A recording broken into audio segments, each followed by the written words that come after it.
로마서 강의 74번째 시간입니다. 소 제목을 온전히 하나됨을 이루라 이렇게 정했어요. 로마서 14장에서부터 우리 사랑하는 성도들이 함께 생각하는 단어는 하나됨이라고 이렇게 이야기할 수 있습니다. 형제를 비판하지 말아라, 형제를 거리끼게 하지 말아라, 너희가 받아주고 품으라. 우리가 방금 읽은 15장 7절 말씀을 보게 되면 사실은 형제에 대해서 그렇게 받아주고 용납하고 사랑하는 것이 얼마나 어려운지 예수 그리스도께서 너희를 받으신 것처럼 너희가 서로 받으라 이렇게 명령형으로 끝내는 것을 보게 됩니다. 그만큼 우리가 형제 사랑을 실천하기가 어렵고, 사도 바울이 지금 로마서 끝부분에 와 가면서 계속해서 강조하는 것이 또 형제의 하나됨을 통한 교회의 온전한 연합이거든요. 형제 사랑을 통한 교회의 하나됨이 사도 바울의 로마서의 결론이라는 것을 생각해 볼 때에 사랑하는 성도 여러분들과 제가 정말로 수고하고 노력해야 될 제1 사명이 무엇이냐면 교회의 하나됨, 형제 사랑이라는 것을 저와 여러분들이 깊이 생각하여야 될 것 같습니다. 특별히 형제 사랑을 이야기할 때 율법의 모든 요구를 이루는 것이 형제 사랑이다. 이만큼 우리에게 사랑이 중요하고 그 사랑을 통해서 형제와 연합하면서 하나된 교회를 이루는 것이 그렇게 하나님께 사실은 영광이고 예배다라고 사도 바울이 강조할 정도로 우리에게 교회의 하나됨보다 중요한 건 없습니다.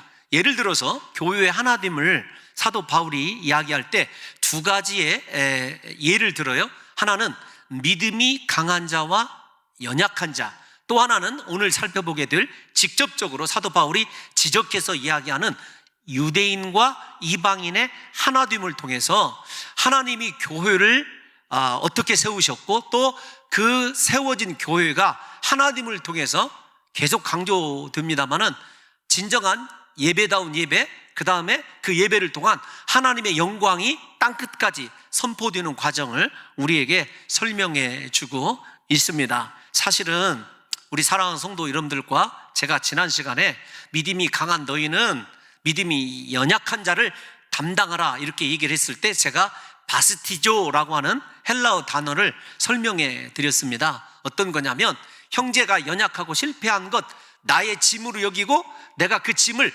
대신 져 주는 거예요. 나무를 이식할 때 모습을 여러분들에게 설명해 드렸습니다. 우리가 화단에 나무를 새로이 심게 되면 그 나무가 뿌리를 내릴 때까지 이렇게 세 개의 기둥을 세워서 지탱해 주지 않습니까? 그것이 바스티조다 여러분들에게 이렇게 말씀을 드렸어요. 우리가 언제까지냐면 우리의 형제가 믿음이 강할 때까지 내가 그 사람의 실패와 약점과 아픔을 담당하는 바스티조다라고 하는 것을 이해하셔야 된다 이렇게 말씀을 드렸어요. 그 이유는 어디에 있는가 하면 예수 그리스도께서 바로 우리의 약점과 허물을, 우리의 실수를 그렇게 담당해 주고 계셔요. 우리가 온전한 그리스도의 장성한 분량에까지 이르도록 주님이 우리를 그렇게 약한 자를 담당해 주는 귀한 바스티조가 되어주고 계시다는 것을 생각할 때 사랑하는 성도 여러분들과 저에게 할 일은 어떤 것이냐면 연약한 형제를 비판하고 또 그들을 오히려 거리끼게 하고 시험에 드는 것이 아니라 끝까지 그의 곁에서 수고와 눈물로, 어느 정도요? 예수님께서 우리의 허물을 담당하시기 위하여 십자가에 못 박혀 죽으신 것만큼 그 한 영혼을 위하여 수고하고 애를 쓰는 것이 진정한 하나님의 교회다운 삶이라고 하는 것을 저와 여러분들이 깊이 생각하셔야 됩니다. 뿐만 아니라 예수 그리스도께서 우리를 무조건적으로 사랑하고 받아주신 그것이 하나님께 영광 돌리셨다라고 하는 것을 살펴보았지 않습니까? 우리 15장 7절만 잠시 띄워놔 주시면 하나님께 예수님께서 어떻게 영광을 돌리셨냐면 허물 많은 우리를 받으심으로 영광을 돌리셨어요. 그런데 지난 시간에 말씀드린 대로 6절, 7절, 그 다음에 오늘 살펴볼 9절에서도 하나님의 영광이 드러납니다. 그러니까 우리가 어떤 것이 하나님을 영화롭게 하는 것이냐라고 한다면 엄청난 헌신이나 사역이 아닙니다. 형제를 위해서 내가 수고하고 노력하되 그 형제가 진정한 성숙한 장성한 믿음의 분량에 이르도록 내가 바스티조가 되어주는 것, 내가 그 사람의 약점을 담당해 주는 것이 하나님께 영광이라고 말씀을 드렸고, 또 3번씩이나 강조되는 이 영광이라고 하는 단어는 우리의 예배와 밀접하게 관련이 되어 있어요. 그래서 하나님의 영광이 나타나는 진정한 예배는 어떤 것이냐면, 찬양대 찬양이 잘 갖춰져 있고 기도가 잘 어울려져 있고 말씀이 제대로 선포되는 그런 것보다도 형제를 사랑해서 형제를 위해서 내가 그의 약점을 예수님이 십자가를 지듯이 담당하는 것, 그것이 진정한 예배라는 것이죠. 뿐만 아니라 그 예배를 통해서 영광이 우리에게 선포되어질 때 사랑하는 성도 여러분들과 제가 하나된 교회를 이루어가는 것, 그것만이 하나님께서 기뻐하시는 진정한 영광이고 예배라는 사실을 깨달으셔서 우리가 사역보다 우선해야 될 것, 형제를 사랑함으로 말미암아 하나된 공동체를 이루는 것이다 라고 하는 것을 우리 사랑하는 성도 여러분들께서 깨닫게 되신다고 한다면 로마서가 어느 정도 교회론적에서 잘 마무리되고 있다 이렇게 생각할 수 있습니다. 제가 시간상 여러분들에게 제대로 다 읽어드릴 수는 없지만 예수님의 대제사장의 기도가 요한복음 17장에 등장을 하거든요. 그런데 이 17장 길게 예수님의 기도를 그렇게 자세히 기록한 책은 요한복음 17장밖에 없어요. 그 예수님의 기도 가운데 약 6개의 주제가 등장을 합니다. 진리, 거룩, 기쁨, 사명, 사랑, 그리고 하나됨이에요. 그런데 이 6개의 주제 가운데서 하나됨만 유달리 길게 그렇게 봉독이 되어져 있어요. 무려 4절 말씀에 그렇게 기록이 되어져 있거든요. 제가 여러분들에게 한번 읽어드리려고 그래요. 들어주시면 감사하겠습니다. 내가 비옵는 것은 이 사람들만 위함이 아니요 또 저희 말을 인하여 나를 믿는 사람들도 위함이니 아버지께서 내 안에 내가 아버지 안에 있는 것 같이 저희도 다 하나가 되어 우리 안에 있게 하사 세상으로 아버지께서 나를 보내신 것을 믿게 하옵소서. 내게 주신 영광을 내가 저희에게 주었사오니 이는 우리가 하나 된 것 같이 저희도 하나 되게 하려 함이니이다. 하나님의 영광이 우리에게 주어지는 것, 하나됨을 통해서만 주어지게 되는 거죠. 곧 내가 저희 안에 아버지께서 내 안에 계셔 저희로 온전함을 이루어 하나 되게 하려 함은 아버지께서 나를 보내신 것과 또 나를 사랑하심 같이 저희도 사랑하신 것을 세상으로 알게 하려 함이로소이다.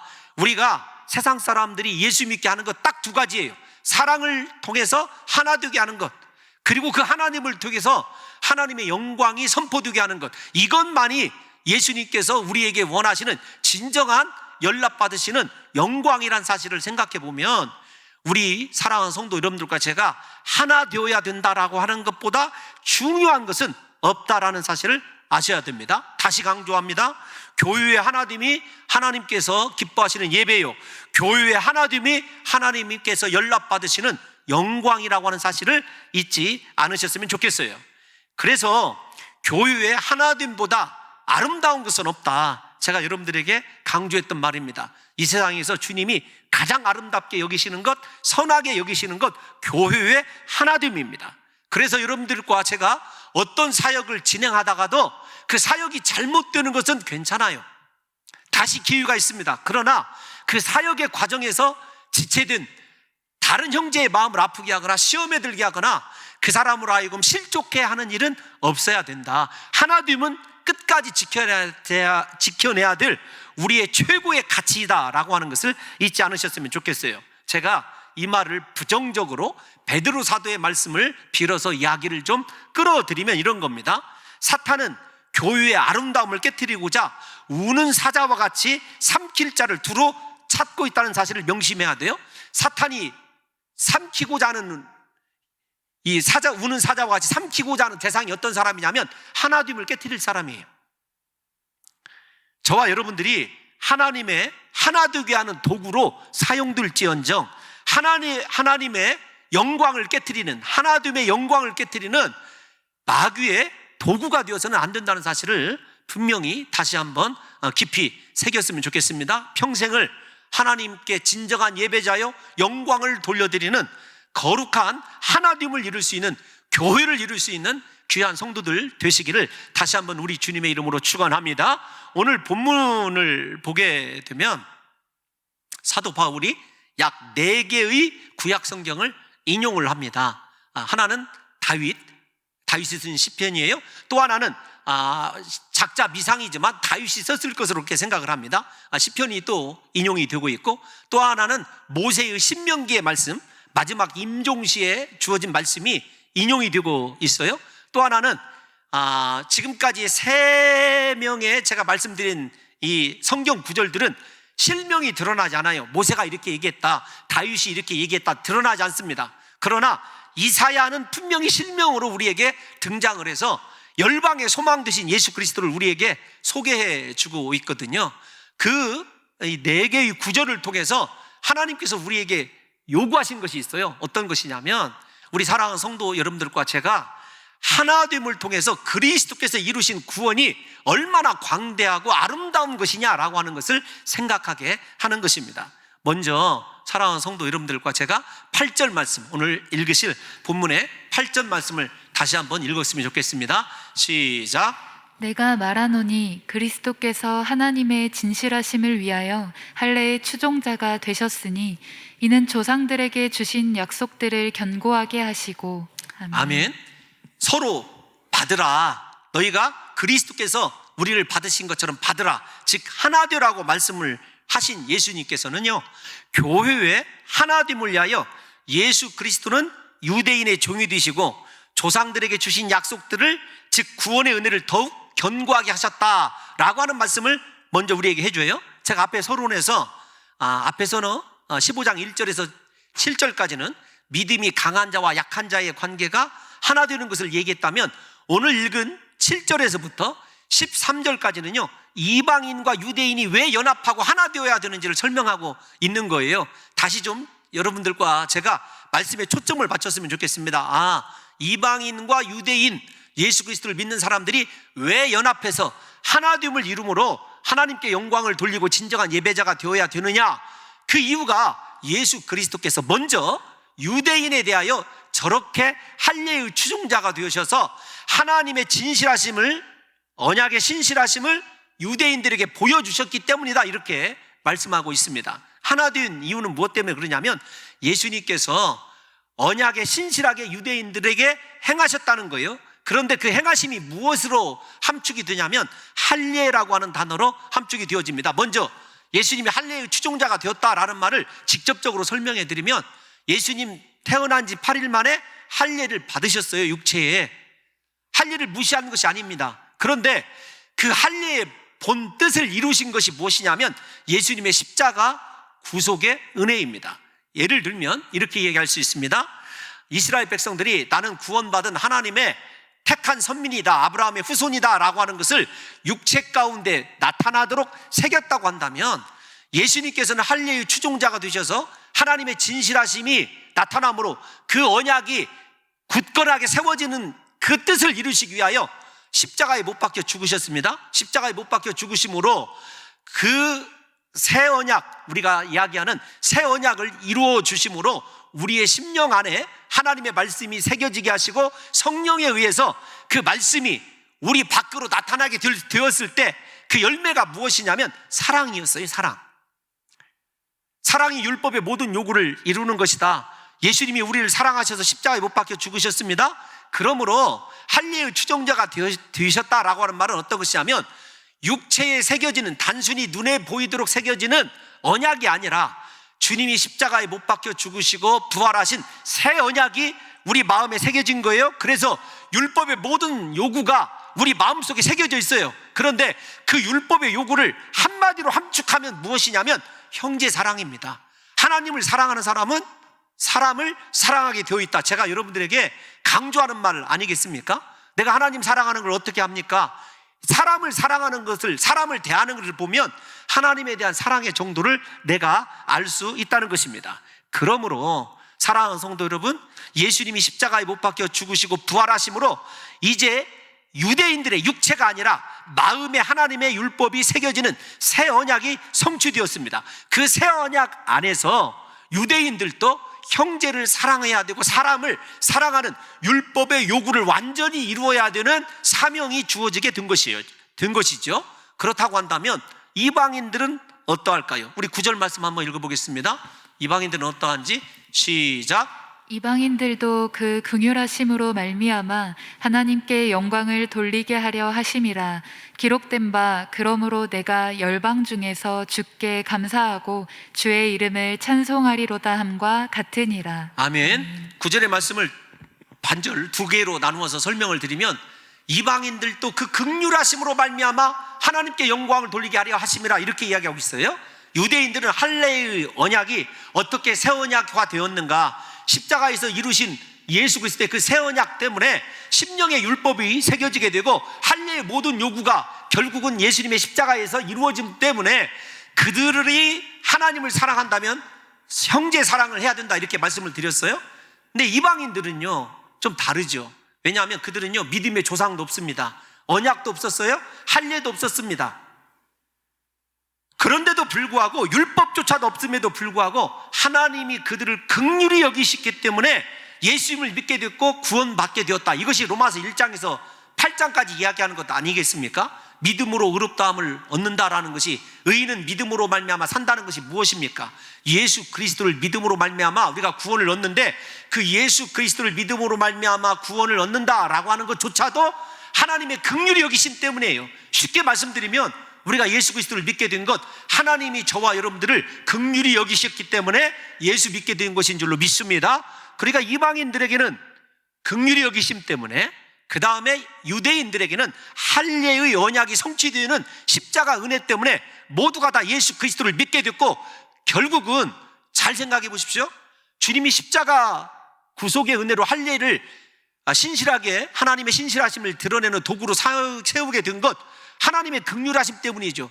유대인들이 원해서가 아니라 하나님께서 친히 죄인의 형상을 입으시고 오셔서 십자가에 못 박혀 죽으신 사건 아닙니까? 그러니까 할례조차도, 새 언약조차도 하나님의 긍휼히 여기심 때문에 그래요. 반대로 유대인들도 마찬가지입니다. 그들에게 아무것도 없어도 하나님께서 예수 그리스도를 믿게 해주신 것, 한마디로 설명하면 하나님의 긍휼하심입니다. 그러니까 유대인이든 이방인이든 다 하나님께 긍휼하심을 입은 자들이에요. 다른 것이, 형식이 중요한 것이 아닙니다. 율법이 중요한 것이 아니라 우리가 하나님의 긍휼하심 때문에 예수 그리스도를 믿게 되었고 예수 그리스도의 구원의 은혜를 누리게 되었다는 것입니다. 그러므로 유대인과 이방인의 구원을 이루신 분은요 사람이 아닙니다. 예수님이셔요. 그들의 자격이나 공로로, 능력으로 이루어진 것이 아닙니다. 사랑하는 성도 여러분들과 제가 늘 명심해야 될 것이 어떤 것이냐면, 내 공로나 자격과 조건으로 구원 얻은 것이 아니라 하나님의 긍휼히 여기심 때문에 내가 예수 그리스도를 믿게 되었고 구원받았다, 예수님만이 나의 전부라고 하는 이 신앙의 기치를 잃지 않아야 된다는 것입니다. 사랑하는 성도 여러분, 예수님이 이루신 이 구원은 하나입니다. 결코 유대인과 이방인을 구별하지 않습니다. 그러므로 유대인과 이방인은 사도 바울이 이야기하는 게 무엇일까요? 예수 그리스도 안에서 하나 되었다라고 하는 것을 강조하고 있는 것입니다. 사실은 이 말씀이 로마서 9장에서 11장, 유대인의 구원은 어떻게 될 것인가, 이방인과 유대인의 관계는 어떤 것인가 라고 하는 것을 사도 바울이 일찍이 다뤄주었어요. 그래서 8절 9절은 로마서 9장에서 11장의 함축이다 이렇게 보면 돼요. 한 가지만 들어볼게요. 로마서 11장 30절에서 32절 다 같이 한번 읽어보겠습니다. 시작. 너희가 전에는 하나님께 순종하지 아니하더니 이스라엘이 순종하지 아니함으로 이제 긍휼을 입었는지라. 이와 같이 이 사람들이 순종하지 아니하니 이는 너희에게 베푸시는 긍휼로 이제 그들도 긍휼을 얻게 하려 하심이라. 하나님이 모든 사람을 순종하지 아니하는 가운데 가두어 두심은 모든 사람에게 긍휼을 베풀려 하심이로다. 아멘. 아멘. 결국 이스라엘을 불순종 가운데 두신 것도요, 모든 사람, 그 모든 사람의 이스라엘이 제외되는 거 아닙니다. 유대인이나 이방인이나 다 긍휼하심을 따라서 구원 얻게 하시려고 한다라고 하는 9장에서 11장 말씀을 단 2절로 사도 바울이 함축해 놓은 것입니다. 교회의 연합을 위해서 사도 바울이 지금 강조하는 것은 어떤 것이죠? 유대인들로 하여금 이방인들이 생각하는 특별한 그리스도 안에 있는 신앙의 자유를 비본질적에 관한 자유를 억압하거나 비판하지 말라는 거예요. 반대로 이방인 성도들은 유대인들이 특정한 음식을 먹지 않는다고, 또 특정한 날을 고집한다고 그것을 비판해서는 안 됩니다. 우리가 9장에서 11장에서 배웠듯이 이방인들은요 유대인들에게 빚진 자예요. 또 유대인들 또한 이방인들에게 빚진 자입니다.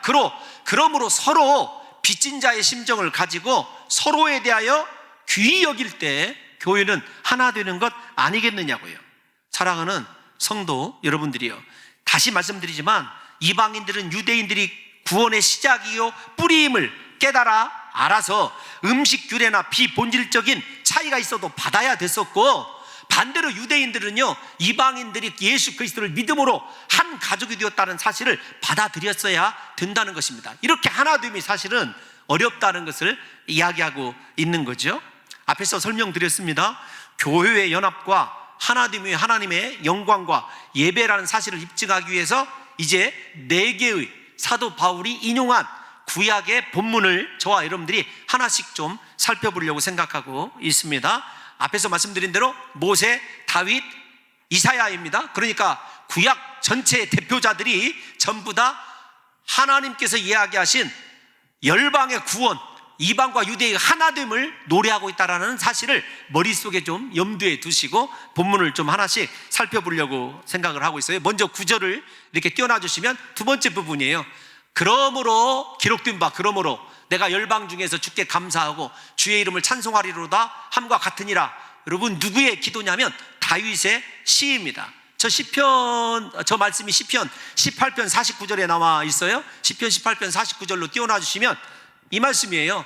여호와의 이름으로 내가 이방 나라들 중에서 주께 감사하며 주의 이름을 찬송하리이다. 근데 저 말씀을 읽어보면 다윗이 자신의 생애를 돌아보면서 어떠한 상황 가운데서도 구원하시는 하나님을 찬송하며 감사드린 시입니다. 그런데 하나님의 구원이 다윗에게만 국한되어 있는 것이 아니라, 이스라엘에게만 국한되어 있는 것이 아니라 이방 나라들 가운데에서도 하나님의 구원이 일어남을 다윗이 바라보고 있는 거예요. 한 주간 저 말씀을 묵상하면서 다윗이 영적으로 눈이 얼마나 시야가 방대한 사람인지를 보게 되었어요. 진짜 은혜 받은 사람은요 나를 생각하지 않습니다. 나만 고집하지 않아요. 다윗이 하나님 앞에 찬송할 때 온 열방의 구원, 이방 나라의 구원을 보고 노래하는 것을 생각해 보십시오. 사랑하는 성도 여러분들과 제가 신앙생활에 있어서 대부분 다 신앙생활 잘 하십니다만은 좀 시야를 크게 하고 또 우리의 사고가 좀 넓어지고 마음이 넓어져야 될 이유가 여기에 있어요. 진짜 믿음의 사람은요 하나님의 광대하심을 바라봅니다. 지금 당장 눈앞에 놓여있는 어떤 고통도 중요하지만 그 고통을 통해서 하나님이 온 열방 가운데 이루실 그분의 위대하신 섭리를 바라보는 사람이 진짜 비저너리예요. 진짜 비전의 사람이더라고요. 다윗의 위대함이 전쟁에서 승리하고 하나님과 마음이 합한 자다, 우리가 이 정도는 다 알고 있지 않습니까? 그런데 다윗은 하나님께 기도할 때요 항상 자기의 좁은 테두리 안에서 기도하지 않았어요. 이스라엘을 뛰어넘는 축복, 온 열방을 구원하시는 하나님의 광대하심, 하나님의 위대하심을 바라본 거예요. 저는 우리 사랑하는 성도 여러분들과 제가 사람과의 관계 하나 되지 못하는 이유가 무엇 때문에 그러냐면 나만을 고집하기 때문에 그렇거든요. 내 생각을 주장하기 때문에 그래요. 그런데 나를 뛰어넘고 형제를 포용하고 공동체를 포용하고 온 세계 열방까지 포용할 수 있는 은혜와 능력이 다윗처럼 영적으로 하나님을 만나게 되고 진실로 마음이 합해진 사람은요 사람의 관점에서 나를 바라보지 않습니다. 인생의 관점에서 내 지금의 문제를 바라보지 않아요. 하나님의 광대하시고 위대하신 관점에서 내 인생도 바라보고 내 삶도 바라보게 되는 거죠. 제가 거듭해서 강조할 것이기 때문에 한번 미리 말씀을 드리면요 코로나 사태도 마찬가지예요.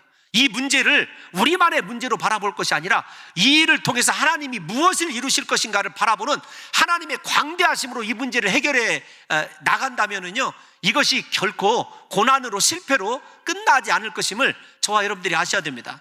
제가 이번 주에 이 다윗의 이 마음을 좀 가졌으면 좋겠더라고요.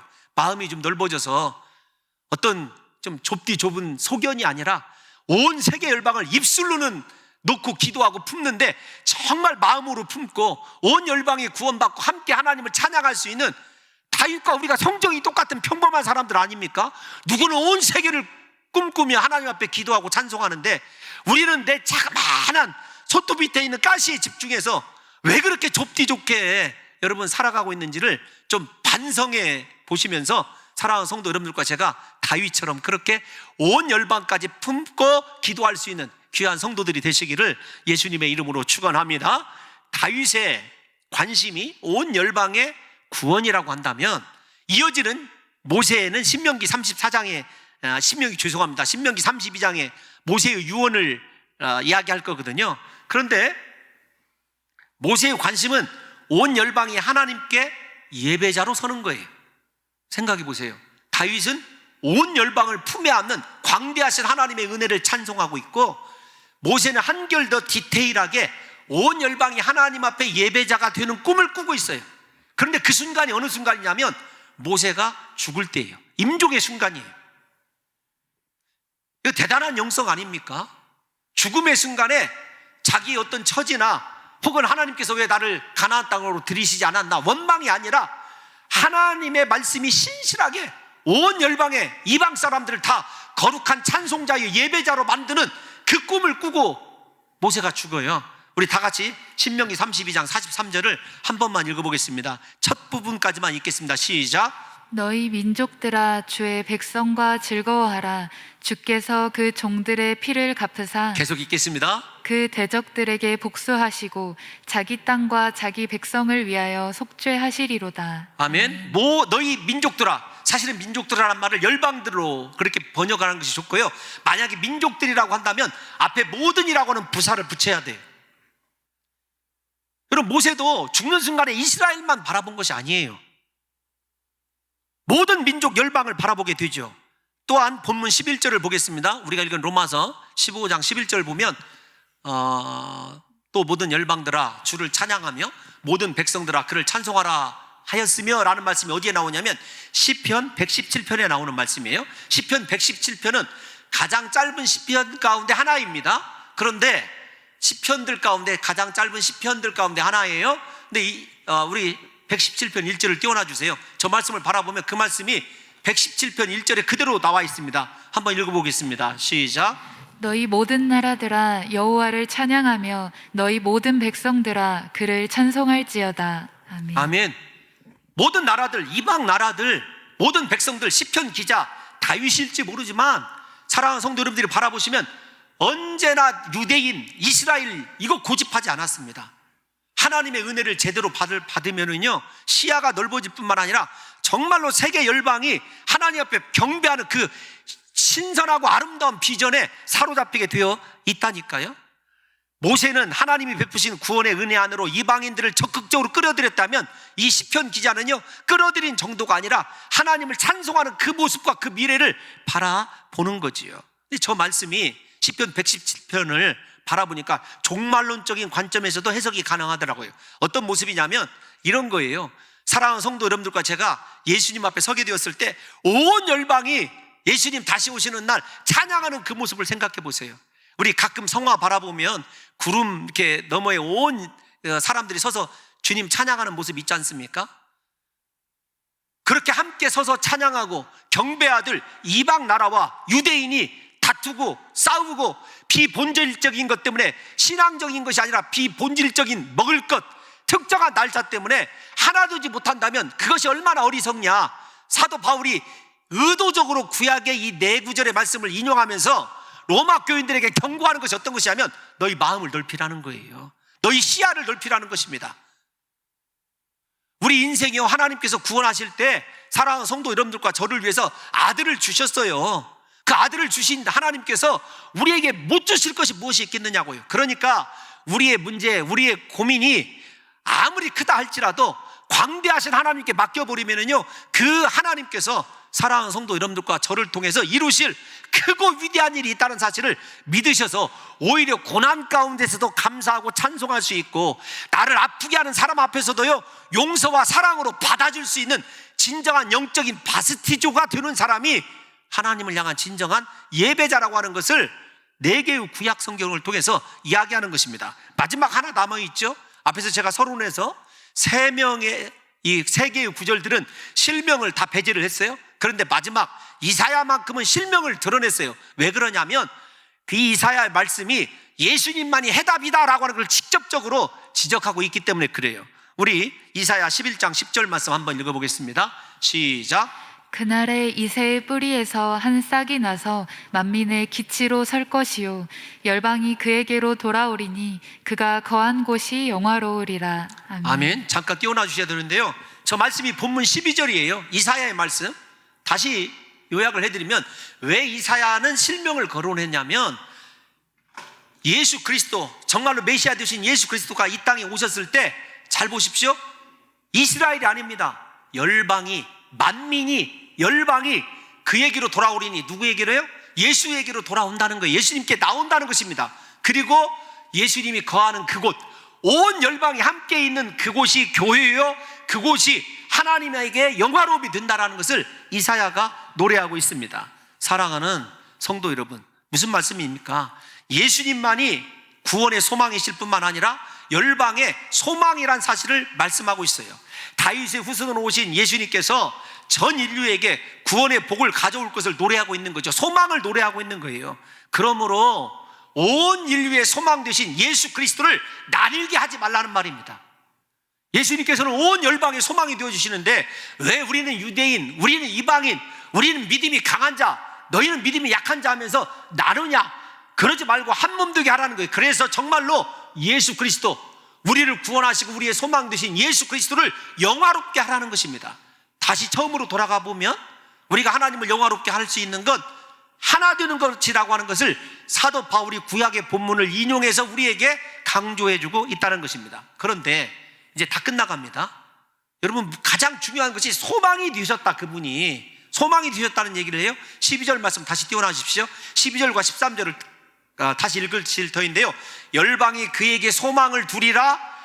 모든 사람들이 예수님께 소망을 두는 줄로 믿습니다. 사랑하는 성도 여러분, 우리의 소망 돈이 아닙니다. 지갑이 아니고 명예가 아니고 세상이 아니고 사람이 아니고 예수님이 우리의 소망 되심을 믿으셔야 됩니다. 예수님만이 우리의 소망 되셔요. 그러면 마지막 13절에 그 소망 되신 예수님을 가지고 말씀이 좀 불경스럽네요. 예수님으로 인하여 사도 바울이 축도를 해요. 축복 기도를 해줍니다. 소망의 하나님이, 다 같이 읽겠습니다. 시작. 소망의 하나님이 모든 기쁨과 평강을 믿음 안에서 너희에게 충만하게 하사 성령의 능력으로 소망이 넘치게 하시기를 원하노라. 아멘. 잠깐만 껴놔 주세요. 지금 소망에 대해서 얘기를 하려고 그래요. 그런데 소망의 하나님이 모든 기쁨과 평강을 주시는데 무엇 안에서 주시냐면 예수 그리스도를 믿는 믿음 안에서 주는 거예요. 소망과 기쁨과 평강을 누리는 것, 여러분 무엇으로 가능하냐면 예수 그리스도를 내 구주로 믿고 예수님만이 내 인생의 소망임을 믿는 사람들에게는요, 어떤 상황 속에서도 기쁨과 평강을 누리게 되는 거예요. 뿐만 아니라 우리가 그 평강이, 기쁨이 소망이 되어서 넘치게 하는 것은요, 사람의 힘으로 가능한 것이 아니라 성령의 능력으로 가능하게 되는데, 이 성령의 능력이 어떻게 역사하는지는 다음 시간에 더 구체적으로 살펴볼 거예요. 중요한 건 그러면 소망의 하나님, 그리고 온 열방이 하나님께 소망을 두는 그 소망의 출처가 무엇이냐는 거예요.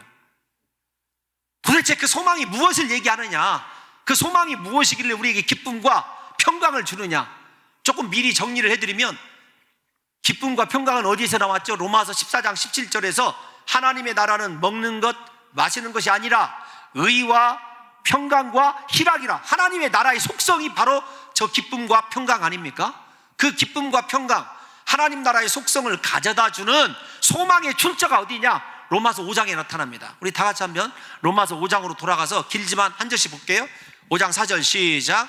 인내는 연단을, 연단은 소망을 이루는 줄 알미로다. 아멘. 사랑하는 성도 여러분들이요, 여러분들이 지금 고난 중에 있고 인생의 위기 가운데 있습니까?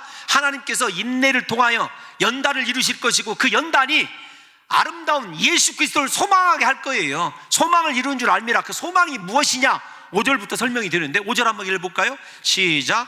소망이 우리를 부끄럽게 하지 아니함은 우리에게 주신 성령으로 말미암아 하나님의 사랑이 우리 마음에 부은 바 됨이니. 잠깐만 기다리셔야 됩니다. 보십시오. 환난과 인내, 연단을 통해서 이루어진 소망이요, 결단코 우리를 부끄럽게 하지 않는다는 거예요. 예수 그리스도를 소망 삼는 사람은요, 결단코 부끄러움 당하지 않습니다. 지금은 실패자 같고 지금은 넘어진 사람 같아도요, 반드시 우리의 소망 되신 예수 그리스도께서 저와 여러분들을 일으켜 세워주실 줄로 믿습니다. 부끄러움이 아니라 존귀에 이르게 될 줄로 믿습니다. 그 소망이 절대로 예수 그리스도가 우리를 부끄럽게 하지 아니한대요. 그러면서 뭐라고 얘기하시냐면, 우리에게 주신 성령으로 말미암아 소망이신 예수 그리스도가 우리에게 성령을 주셨어요. 그 다음에 그 소망의 내용이 무엇이냐면 우리를 향한 하나님의 사랑이에요. 영원토록 하나님의 사랑이 나에게서 거둬지지 않는 것, 그것이 소망입니다. 그러니까 지금 힘들고 고통스러워도 나를 사랑하시는 하나님의 사랑만 확실하다면은요, 그 사람 소망을 갖고 살아가게 되어 있는 거예요. 그래서 소망은 세상 것이 아닙니다. 지위가 아니에요. 물질이 아니에요. 나를 향한 하나님의 사랑이 소망인데, 그러면 구체적으로 그 하나님의 사랑이 어떤 것이냐, 우리가 잘 아는 말씀이에요. 6절에서 8절까지 쭉 읽겠습니다. 시작. 우리가 아직 연약할 때에 그대로 그리스도께서 경건하지 않은 자를 위하여 죽으셨도다. 의인을 위하여 죽는 자가 쉽지 않고 선인을 위하여 용감히 죽는 자가 혹 있거니와, 우리가 아직 죄인 되었을 때에 그리스도께서 우리를 위하여 죽으심으로 하나님께서 우리에 대한 자기의 사랑을 확증하셨느니라. 아멘. 아멘. 우리가 아직 죄인 되었음에도 불구하고 예수 그리스도를, 하나밖에 없는 독생자를 십자가에 못 박아 죽게 하심으로 우리를 자유자가 되게 하신 것이 하나님의 그 사랑이에요. 예수님의 십자가밖에 우리의 소망이 없는 것이죠. 예수님밖에 우리의 소망이 없다는 사실을 이야기하는 것입니다. 그 소망 안에서 살아가는 사람들에게는요, 결단코 기쁨과 평강이 있다는 거예요. 여러분, 예수 그리스도가 소망되기 전에 우리가 얼마나 비참한 상태에 있는 줄 아십니까? 에베소서 2장 12절 말씀 한 번만 읽어보겠습니다. 시작. 그때 너희는 그리스도 밖에 있었고 이스라엘 나라 밖의 사람이라. 약속의 언약들에 대하여는 외인이요 세상에서 소망이 없고 하나님도 없는 자이더니. 아멘. 여러분, 전부 우리는 밖에 있고 해당이 되지 않는 자였어요. 그런데 소망조차 없었는데, 하나님도 없었는데 예수 그리스도가 우리에게 소망 되어주심으로 우리 안에 성령이 부어지게 되고 하나님의 사랑, 십자가의 그 은혜와 능력이 우리를 사로잡게 되었어요. 그 사람에게 어찌 기쁨과 평강이 없겠느냐는 거죠. 사랑하는 성도 여러분, 좀 정리를 해봅시다. 정말로 내 안에 예수님이 소망된 삶을 살아가는 사람은요, 기쁨과 평강이 있어요. 기쁨과 평강이 넘치는 사람이 아무리 옆에서 시험 들게 하고요, 아무리 우리의 마음을 아프게 해도요, 그거 금방 잊어버리거나 아예 우리에게 어떤 영향도 미치지 못해요. 예수 그리스도가 소망되는 것, 다윗을 생각해 보십시오. 시편 18편 보면 다윗은요, 하나님만이 자신의 소망됨을 얼마나 여러 가지로 표현하고 있는지 몰라요. 저는 우리 사랑하는 성도 여러분들과 제가 이 말씀을 통해서 영원토록 나의 소망은 예수님이시고, 이 인생의 지금 위기 가운데서도, 이 질병 가운데서도 하나님께서 분명히 우리를 사랑하시기 때문에 건진 받을 뿐만 아니라 이 사랑하는 우리 안에 소망과 희망과 기쁨과 평강이 넘침으로 우리가 영원토록 하나님을 이루어야 된다는 것이죠. 여러분, 에드워드 모트가 작곡한 이 몸의 소망 무언가 488장 이 찬양의 가사를 이번 한 주 좀 묵상을 했습니다. 가사가 어떻게 되어 있냐면 이렇게 되어 있어요. 이 몸의 소망 무언가 우리 주 예수뿐일세. 우리 주 예수밖에는 믿으리 아주 없도다. 주 나의 반석이시니 그 위에 내가 서리라. 그 위에 내가 서리라. 사랑하는 성도 여러분, 예수 그리스도 위에 서시기를 예수님의 이름으로 축원합니다. 예수님만이 우리의 소망 되심을 믿으시기를 바랍니다. 그때 정말로 어떤 상황과 위기 가운데서도 우리 안에 기쁨과 희락이, 똑같은 말입니다, 평안이 넘쳐나시는 줄 믿으시고, 부디 그 사랑 때문에, 그 평화 때문에 우리 교회가 예수님을 소망 삼은 하나됨의 증거가 나타나므로 우리 교회를 통해서 하나님이 영화롭게 되는 놀라운 역사만 있으시기를 예수님의 이름으로 축원합니다.